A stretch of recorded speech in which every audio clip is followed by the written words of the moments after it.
joining Foundation for a Path Forward's Anti-Racism podcast.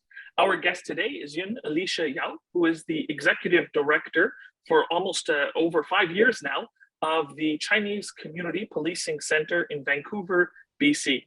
She's had an incredible and impactful career, and over the last few years has accomplished while doing that work also an executive MBA from the Smith School of Business at Queen's University and an executive MBA from Cornell University. Her Master's of Science she got from the University of British Columbia in organic chemistry and biochemistry, which is, when I saw that, I smiled because my wife got her degree in physics from UBC and is doing biochemistry in University of Toronto now. So there's a lot of similarities there, and it's always great to see women succeeding and excelling in STEM and business and community work. So Elisha, welcome to the podcast. Ni hao ma? 我很好. Thank you for inviting me to this podcast, and it's my pleasure to share my personal journey. Thank you for joining. Again, we connected originally a few months ago, last May 2021, on the Stopping Asian Hate, Asians and Allies United event. And that was a really impactful experience because, as you know, during COVID-19, there was an increase in hate crimes against the Asian community. Vancouver has the unfortunate designation of having been labeled as the anti-Asian hate capital of North America. We saw, the crime, 714% increase in crimes, online crimes. So together we worked on the program to really highlight what can be done, what resources are available, and what is the path forward in dealing with such a crime. So it was a very serious subject matter, but it was awesome to connect with you, to learn more about what the Chinese Community Policing Center is and what it does, the important role it plays, and your role there. So from that experience, we built out a relationship, and having you on the podcast today really gives our audience and ourselves more of an opportunity to learn about the woman behind the story. So let's start here with maybe what brought you to Canada? What was your motivation in coming to the country? And when did you come? How was that experience? So I'm a scientist by training. I grew up in China and came to Vancouver 12 years ago for my PhD study in chemistry at UBC. And as you mentioned, I have been the executive director at the Chinese Community Center for the past 5 years. And that experience, I think coming to Canada as an immigrant, my father was an immigrant from Egypt. My wife's family were first generation immigrants from Bangladesh, and there's a certain draw to come to Canada. And I think one of the opportunities, as you said, is the ability to pursue higher education and then contribute to society. So your background is as a scientist. What was it that made you take those skill sets and then go into learning executive management roles, joining community services? How did that transition happen? So it has always been very important to me that my work would benefit people and the community. So when I came here for my PhD study, I chose a research project to discover potential drugs to heal a parasite disease, which could lead to death. Along the way, the more I interacted with people, the more I wanted my work to directly contribute to other people. And around 2 years in, I made the decision to change career.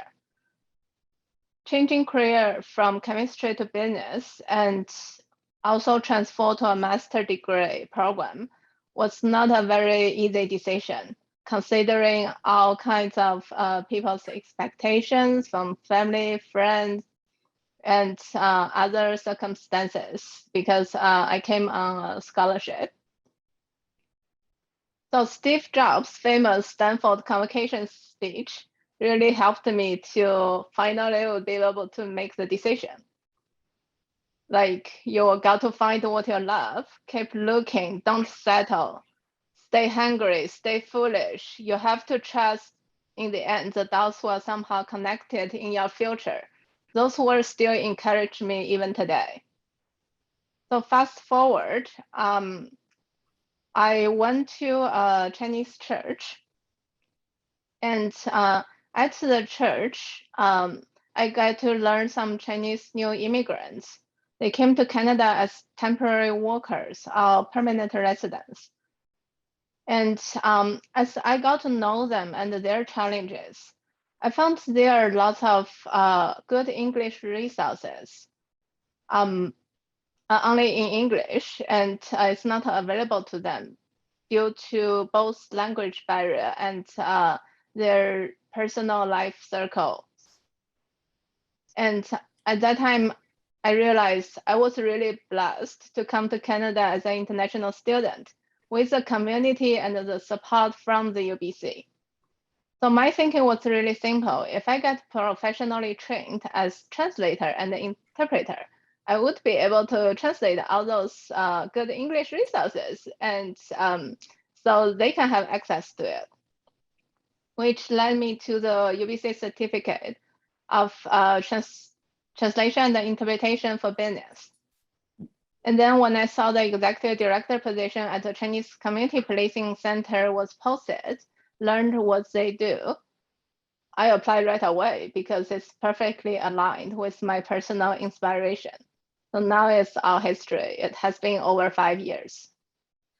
And we'll get into that because it's a fascinating story and an amazing work that you did there. But you mentioned you were a translator. I saw on your bio that you translated the Five Fingers of God, the book.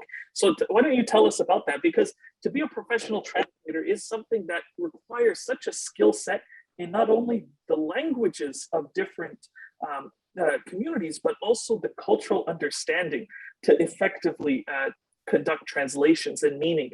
So maybe tell us about the book and a bit of your experience in how that went about. I actually translated that book before I got professionally trained, just simply because of my passion. And the author of the book came to give a talk, and it had a huge impact on me. And I feel it's a huge loss. It's not available to Chinese community. So I asked the author, can I translate the book? So I worked together with my pastor and translated it together. And that reconfirmed my passion. I actually can do the translation, and yeah, that leads to the professional training. So you accomplished a great milestone first, and then said, I could be a translator. That's exactly. amazing. That's amazing. And you know, sometimes it's experiences within a spiritual context that really help motivate our choices and our decisions. And as you said, that it was you being in church and seeing the need of people there, and then the inspiration for you was like, hey, I can help. I can help build communication. So with that motivation, you transitioned over and applied for the executive director role of the Chinese Community Policing Center. Maybe can you tell our audience a little bit, what is the center, what's its history and background, and then we can get into your role there. So the Chinese Community Policing Center was established in 1992, and the idea is to build the bridge between the Chinese community and the police department, because at that time, the Chinatown community had been working well with the Vancouver Police Department. There was already a collaboration going on, and the founders learned this model from England and established the first community policing center. And currently our services are 3 different levels. based on jurisdiction. Locally, we have volunteer-based patrol program to just be out there to be eyes and ears for the police officer. And if they notice any suspicious activity, they would be able to call 911 or other resources available. And the second level is in City of Vancouver, VPD's jurisdiction.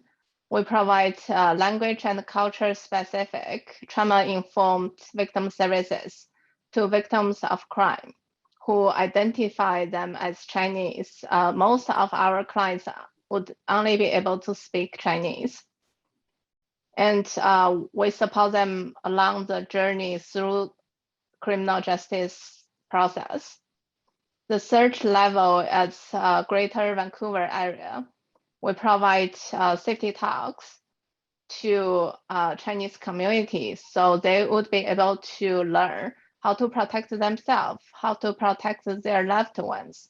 And our safety talk topic ranging from general safety to really specific crime like senior abuse, mental health issues, domestic violence, pretty much anything you can name it.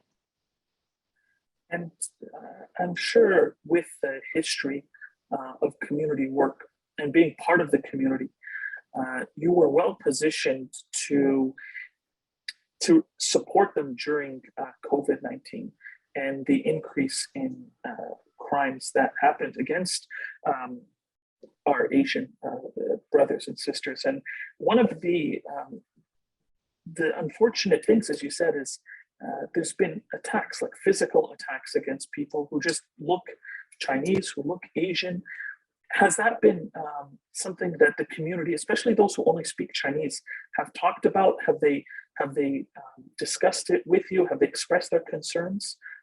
And if so, what has been that conversation within the community? It's interesting. We say the crime, anti-Asian hate crime raised on media, but it's what actually all the way along. And it's more like COVID, I would say helped. All those issues came to spotlight. So there are lots of frustration for Chinese community. For example, hate crime need to meet the two elements. One is the abusive behavior. The other is they need to be able to prove the motivation is based on race or any other reason, religion, whatsoever.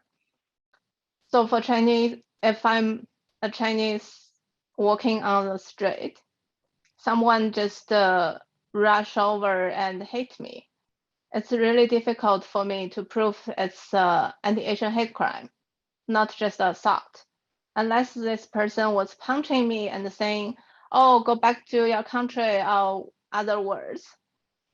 And then even if they said that, if there was no witnesses, it would become to my word against to his word. It's really challenging for the Chinese community to say, yeah, we say, as you mentioned, over 700% report, anti-Asian hate crime report increase. But how many of the cases are actually charged, go to the court? How many people were actually being not saying even sentenced, just saying they're guilty of the crime? And that's we don't know. Yeah, that's something that there hasn't been follow-up reporting on. It has seemed to be just the increase in reports, and as we know, the vast majority of incidents are not reported. Most Exactly. attacks, most crimes, they don't get reported, and there's many reasons for that. But one of them is that people might not understand how to do it. They might not trust the people they're reporting to, and they might not have the language or organizational skills because it's a bureaucracy to go and report things. So in your experience, Elisha, what has been the kind of reasons people don't report these crimes, especially because you have a lot of experience with grassroots. So what are the main, like the top reasons people don't report? The biggest reason we experience is they don't feel they feel it's useless if they report, and especially if they experience physical assault, they are risking themselves and their family member to being revenge by whoever conducted the behavior. But then all the process going through, that person may not get charged, and that person, some of the cases may not even go through the court process. And even if it goes through the court process, it's a really long process. And if they lost anything, most likely they wouldn't, let's say scam, they wouldn't get their money back for most of the situation. Yeah. And then if nothing happened, why would I risk everything, spend the time, and I don't feel justice being done? And I may be put on the witness stand and being cross-examined, ask all the question my integrity, my words credibility. But in the end, if I don't say the justice being done, why would I go through that process? That's a very difficult situation for someone who was attacked or a victim to be put into, to not believe that their word would, follow through, that justice will be done, as you said.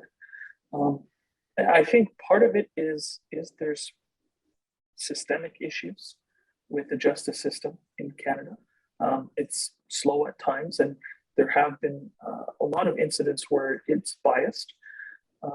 And I know that a lot of good people are working to change that. One of the areas that you guys work on, you said, is at the city level. So consulting with other communities, consulting with the government, consulting with Vancouver Police Department. What have been some of your suggestions or your ideas of how to improve the legal process, especially for people who are the most vulnerable, people who don't speak the language, new immigrants, faith minorities, people who are just not represented in the places of power? What has been your kind of the organization's advice and suggestions for how to change it to make it better? One area, of course, is to understand what the victim had to go through, to help not to re-traumatize the victim. That's definitely something. I would say the entire system needs some level of change. I don't have the specific suggestions saying we need to do this, we need to do that, because it's not just at one level. It's not just saying if we do police reformation, everything would be solved. That's not the case. And the entire criminal justice system, in my opinion, need a review. And lots of the procedures and the laws were hundreds of years old. And we probably need to take another look at of everything. And a lot of those laws were racist in origin. I'm thinking of the history of the Chinese head tax that was implemented against Chinese immigrants who came to British Columbia, who really built a lot of the infrastructure that connected the province with America, with the rest of Canada. I know our First Nation friends understand the systemic racism in the legal system here very well, and it's a colonialist system, which means that its founding was designed to enshrine certain political and levers of power, as opposed to being objectively just. And I don't think that's a controversial statement. I think most scholars and legal scholars will agree that law is also a outcome of society. And whereas originally it was a colonialist society that developed legal systems, nowadays we're starting to see more and more Canadians of all backgrounds look at the legal system and say, we need to fix it. We need to update this. We need to change it to make it more just. In terms of that understanding, that broader community working together to accomplish improved society for everyone and improved multicultural society, how has the Chinese Community Policing Center worked with other groups, other communities, maybe in particular our Indigenous friends? Our focus is to serve the Chinese community, and as you said, lots of the time we work in silos. We work with our 70 plus community members, partners, but lots of them, the focus was only on Chinese community. And we do work with the Aboriginal Community Center and other community center to increase the understanding. For example, come back to domestic violence. It's a really serious issue, and here police treat it very seriously. And when we were helping the victims, they were both sides of the story. One side is they may not know this is a crime, so they don't report it and until really late, and it escalates to physical abuse, really serious. The other side is people may misunderstand the police officer's role in Canada, because in mainland China, we have some saying if you have any issue, just call the police. So there were situations, it's not criminal, but just a family dispute. Husband and wife argue with each other, and they all both got really angry. So one side decided to call police. And that will be really difficult for a police officer growing up in Canada to understand, like, what's going on. Why they ask us to do certain things, saying, oh, can you talk to my spouse employer to talk about this issue? And when we treat it really seriously, they say, no, we don't want the other party to get punished or hurt. We just want you to act as an arbitrator to help us with our marriage issue. That's a very interesting cultural difference. So police officers as marriage counselors. So I think that's a great point about the different perspective and what a police officer is supposed to be doing. And I think part of your role is to educate both communities, the officers about what maybe the Chinese concept of a policeman is or police person, and then also the community of immigrants who are coming in about what the police officer's role in Canada is. So what has been that experience, that educational experience like? What has that been like for you? It's really interesting experience. For example, for Chinese community, if they hasn't experienced any crime, when we explain to them, they will be really understanding and saying, oh, okay, this is how it works here.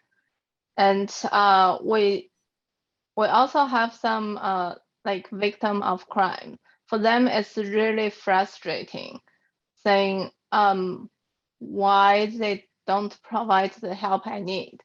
But what you need is beyond the police officer's role here in Canada. And emotionally, both emotionally and practically, it has been really challenging for them.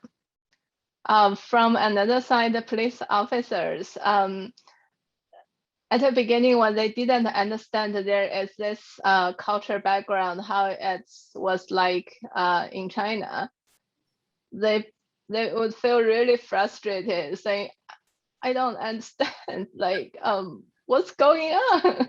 And after we explained, they said, oh, now they understand more. And some of the police officer would recall the previous incidents they answered to, saying, oh, that makes sense now.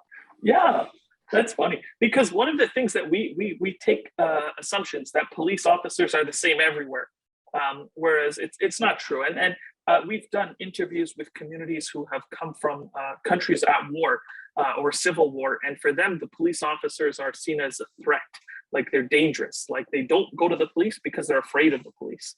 Whereas your experience is like people go to the police because they think they do everything, which is the opposite of that. So that goes to show the importance of cultural competency and building awareness. So have you done cultural competency workshops or educational seminars or events with government, law enforcement, or other organizations? We didn't, because we're a small organization, and we know there's some other big organization was advocate for that specific area. Generally, at Chinese Community Policing Center, we don't do lots of advocacy work. Yeah, it's mostly a grassroots with the immigrants direct work with people who came to Canada. And what do you spend most of your time doing then? Like what takes most of your time in terms of engaging with the community? What are the big issues? Well, I would say there are many big issues. Locally, Chinatown, the street disorder is really challenging for local businesses. And as customers, if the street is not clean and they don't feel safe, why would I go to visit the shops? And then without customer, how could those businesses survive? Mm-hmm. And for the victim of crime, the biggest challenge would be not just the really prolonged criminal justice process, but also because of the system's different, it's hard for the victim to understand the Crown Counsel and represent the public, and the judge is neutral. Because in China, in mainland China, the judge and the Crown Counsel and the police officer kind of work closely together. Mm. And so the system is really hard for the Chinese victims to understand, saying, I'm the one experienced the crime, and why they don't believe my word. And we can explain to them it's not they don't believe your words, it's just the system's requirement. They need to ask these questions. But emotionally, as if I'm emotionally compromised, like the system, I don't care. Yeah, it's like the feeling is that you're not being believed, which obviously in Canada, our legal system has due process, assumption of innocence until proven guilty. So that requires them to kind of play both these sides. And I think part of it is understanding that if someone comes from a Chinese immigrant background, they have an emotional understanding that as law enforcement, especially if there's a large community in Vancouver, as there is, to know about that and to be able to relate and understand. So I think a lot of the progress made in terms of building stronger bonds is just knowing these things, and that only comes about through communication. So again, it's so important to build these bridges with the institutions that protect our community. So, for instance, if it's the Muslim community or the Indigenous community or the Black community or the Chinese community, to have those relationships with law enforcement, those relationships with courts, those relationships with government, so people can gain a higher level of understanding. As you're saying, I think it makes a lot of sense. It makes a lot of sense to do it that way. Yeah, it's one thing to increase understanding. It's the other thing to deal with expectations. Mm. I can understand the process, but if I'm the one experiencing it, and throughout my life I had certain expectations. All of a sudden I came to Canada and those expectations wouldn't go away, wouldn't like click the finger, it's gone. It doesn't work that way. And then it becomes personal. When it's not meant to be, when it's not intended to be. Yeah, it's just really challenging. And do you engage with people before they have a bad experience, or usually is it after they've had a bad experience that you get to meet them? When do you usually meet with people and try and make it easier for them? We try to of course engage with them before anything happens. So we would have the opportunity to equip them, prevent those things from happening. But with a big Chinese community, and also if I never heard anything happen, I probably would think, oh, Vancouver is really safe, and I don't need those information. And so we cannot just shovel down the information if people don't want it. For example, when I was at UBC, at least 50% of the students, they don't lock the dorm doors because they think, oh, it's so safe here. And even their report, like just generally, over 60% of residential break and enter was because people didn't lock the door, didn't close the window, and it's easy access to the theft. Wow.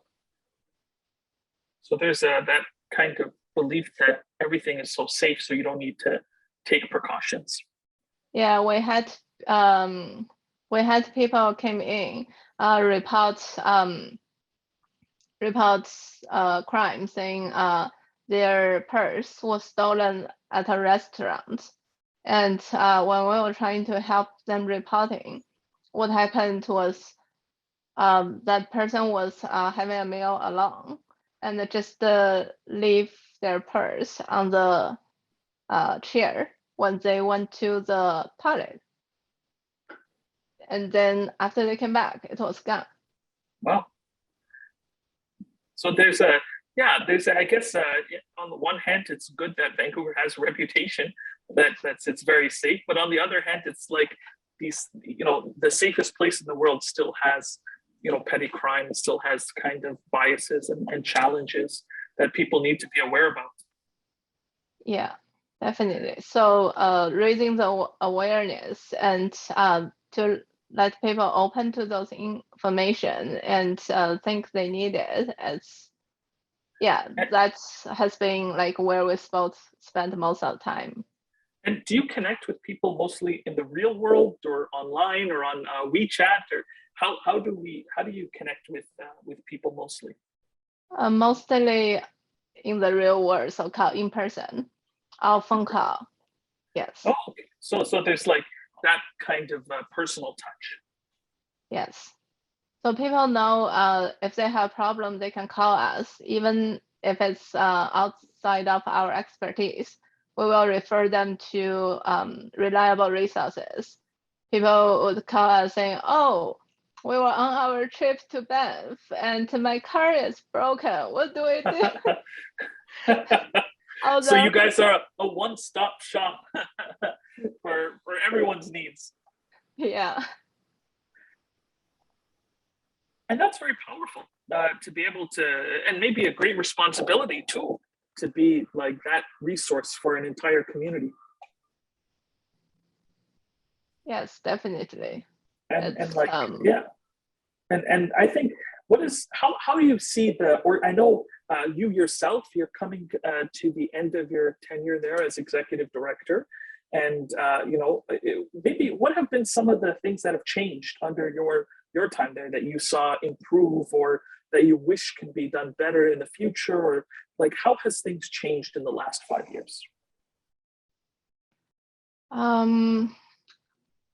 I would say the biggest change I have noticed was downtown east side, and the everything is just like more severe compared to 5 years ago when I started. And that's like so the downtown east side is an area in Vancouver where there's a drug problem, a homeless problem, in fact, a social challenge with how to deal with a lot of our city's most vulnerable citizens. And how many do you estimate are of Chinese background or Chinese immigrants? That's, you mean people who are living on the street, how much percentage? Yeah, because through one of the organizations I work with, which is the Muslim Care Center, so on Hastings Street, we were, which provides free meals and services to everyone, mental health services, to anyone who needs it. But we came across a number through that work that there's about 300 Muslim people who are in the downtown east side. And before working there, I had no idea. Like, people have an assumption of who the demographic is, but it's really all types of people, all backgrounds, from all walks of life, from all histories. And I think that something that is so important is the work being done there, because it shows what can happen when we stop helping each other, or we're not solving the societal problems that lead to people being in such a situation. So from the Chinese community perspective, how do you see what's going on down there?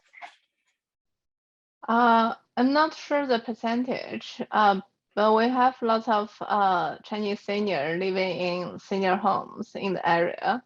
And we also work closely with Downtown East Side Women's Center and provide language-specific support to help the women here and other shelter, other organizations.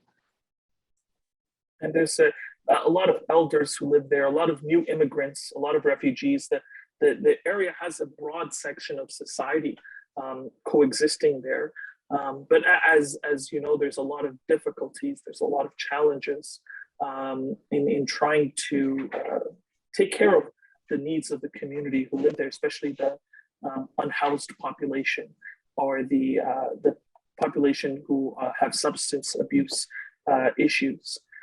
So have you been doing work there along those lines, whether mental health or drug addiction recovery or homelessness issues? We have been having the Knitting Heart program for the past 3 years. We organize Chinese seniors to knit toques and scarves for the downtown east side homeless neighbors.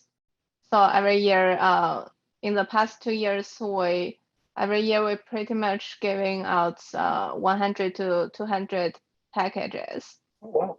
And to help them feel like they are cared and hopefully keep them warm in the winter. Especially, Vancouver winters they do get cold. And I think this winter is supposed to be one of the worst in a long time. So to have that service is very impactful. And it is interesting how you're saying over the last 5 years, like, it seems to have it's not working. Things have gotten worse. And part of that can be due to the fentanyl crisis, which is just impacted a lot of people down there in a very negative way. Have you seen any good signs, any signs of improvement, or things that you think that are in the right direction? I think early this year, City of Vancouver has a street cleaning pilot program, and I know business all really welcome the program. The streets definitely look cleaner, and just a better environment to make everyone feeling good. So that goes back to what you were saying earlier about the businesses needing clean streets, so that customers will come and it creates economic movement. Exactly. And I think one of the things that is so important is how all the communities tie in together. Like the Chinese community has been in Vancouver since the very beginning. You know, I think the Vancouver Chinatown is one of the oldest in North America, and it has designated status. Is that correct? It's recognized as being, you know, a historical site. It's yes. The Chinatown Vancouver is assessing the possibility to apply for the UNESCO designation. Oh wow!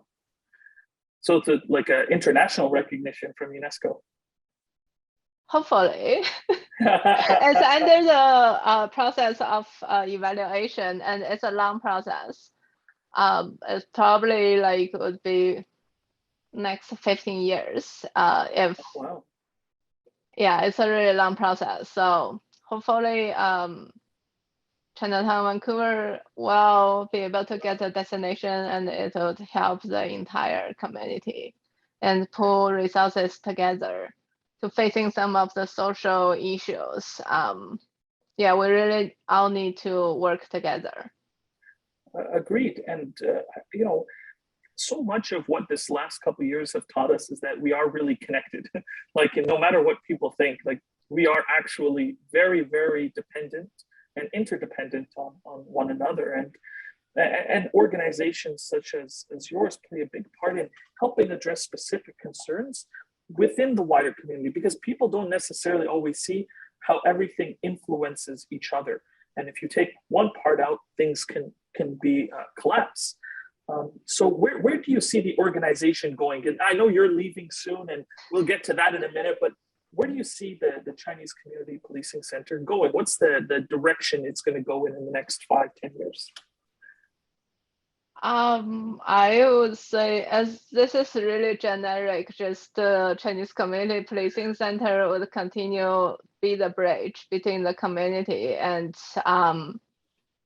the criminal justice system.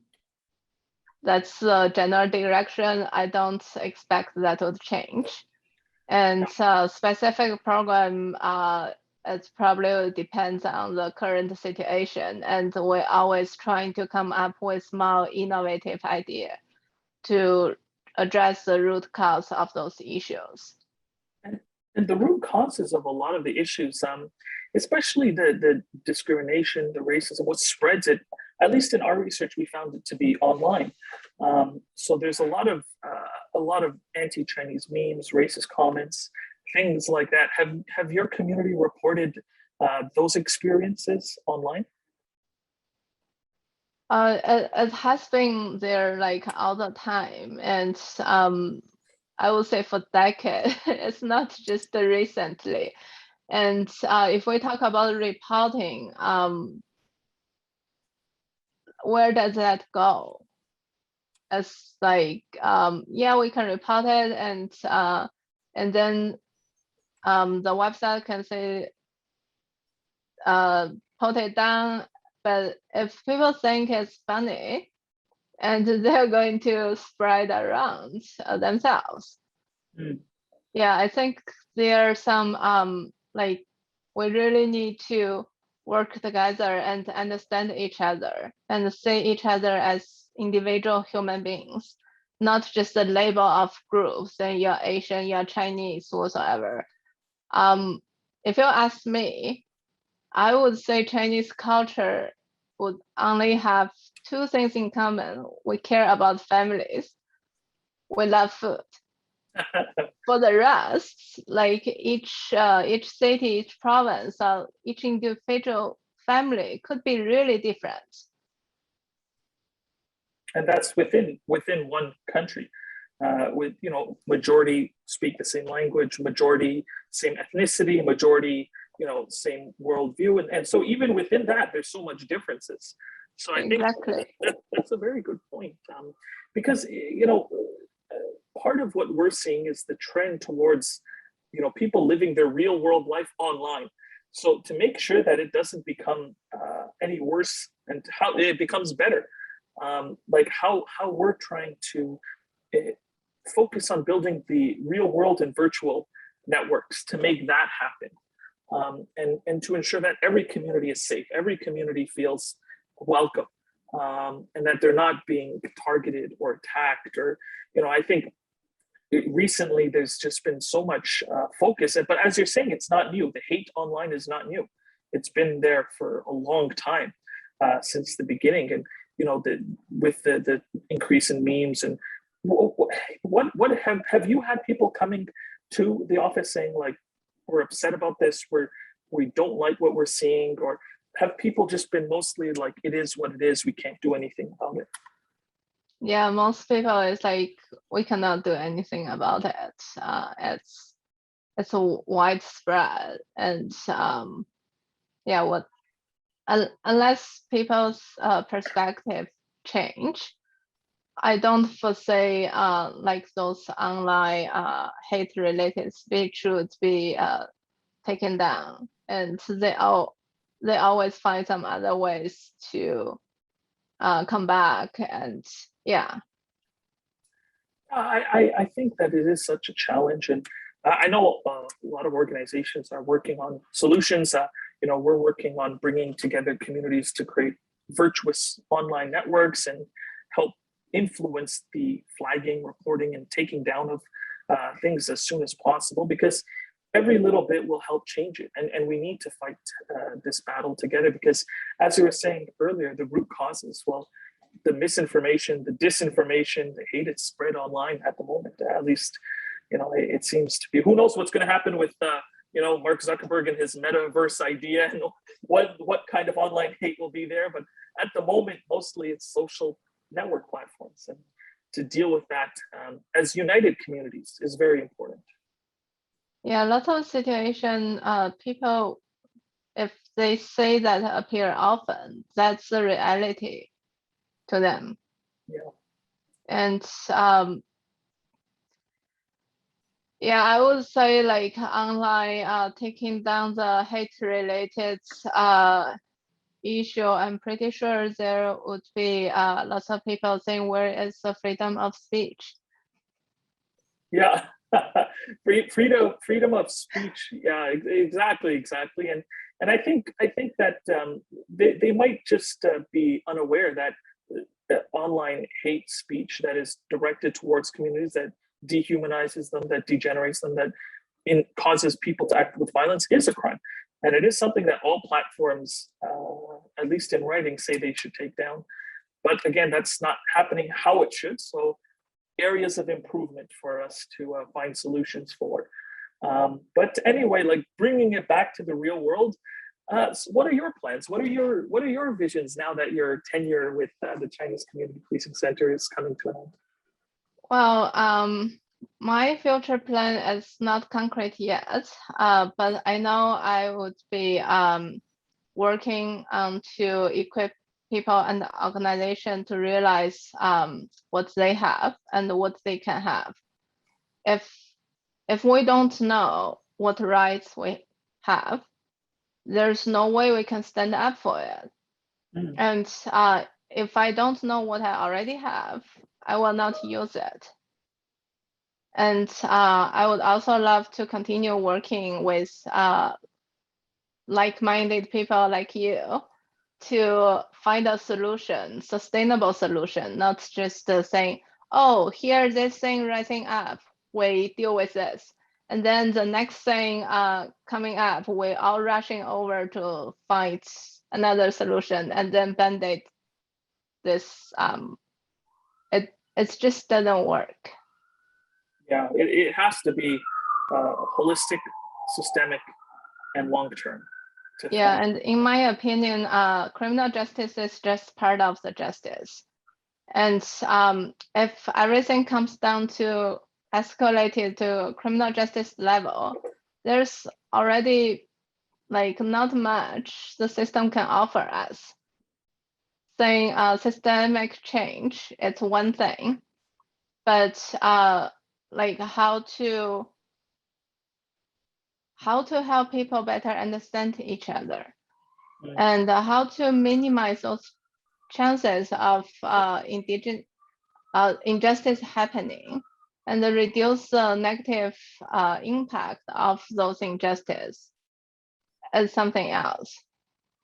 And also, how to let people understand that justice is not just one person or one group's justice. Like when we're trying to promote one thing, it helps with some people's justice. How about the other group? So I don't think, let's say we have anti-Asian hate crime, just focusing on this, we would be able to find a solution. Like you said, we really need to work together with all people with different backgrounds. We all experience similar injustice in different directions, scenario. Yeah. I think those are very powerful words, and agreed completely. Justice for everyone, and a fair, a just justice for everyone, and addressing it holistically is the way to go. And again, thank you so much for spending time with us today. It's always a beautiful experience to gain insight into another community, another understanding, another lived experience, because so often we're stuck in silos. So thank you, Elisha. Thank you for helping me to break down some silos of thought today, and as we learned more about each other. And if you have any final words for our audience, anything you want to say to them as a follow-up or an invitation or an idea, I give the final word to you. Thank you again for the invitation, and it's always a good conversation with you to discuss those meaningful topics. If I would give a final word to our audience, it would be keep the hope up. Doesn't matter what's the circumstance.